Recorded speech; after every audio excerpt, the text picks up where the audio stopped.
This is Leadenhall Street, EC3, City of London, surrounded by high-rise structures all around, being the Gherkin building. As you can see here, Leadenhall Street was the offices of East India Company, formed in 1600.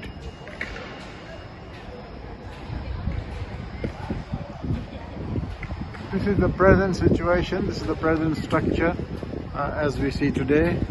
Back in the day of early 1600, the situation was very different.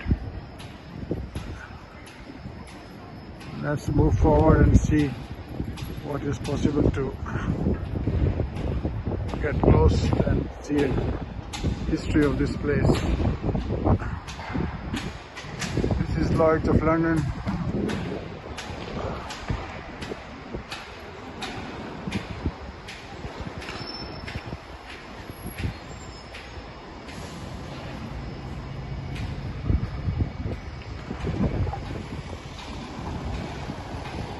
So East India Company, the formation started 1600, but before that, one traveller by the name of Ralph Fitch, he travelled 15 years over land and sea, exploring Mesopotamia, Persia and Gulf of Iran, or Persian Gulf as they say it today, and he came in contact with James Lancaster, who headed the first voyage to India on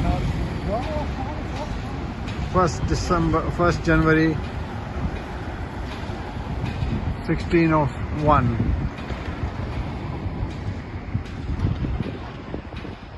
Company formation was formed on 22nd September 1599, and it was the London's merchant who contributed towards its initial capital of £33,000 at the time to seek the royal charter by the Queen Elizabeth at the time. Company reformed and investors gathered again at the city halls and made a further contribution of £68,000 at the time, a lot of money. And again in 31st December 1600, the East India Company was officially allowed by the charter given by the Queen Elizabeth at the time to start its voyage. The first voyage left by James, headed by James Lancaster towards India.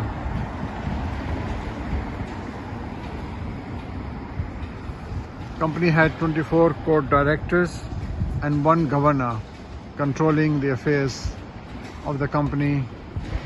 All the trade was controlled exclusively, all of the Indian Ocean and beyond, including Hong Kong, Far East, India as a whole at the time. So this is the Leadenhall Street where the operations of this company were managed and controlled.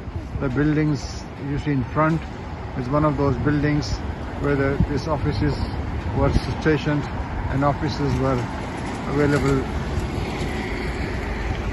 to conduct their affairs in quiet secrecy and discreet manner.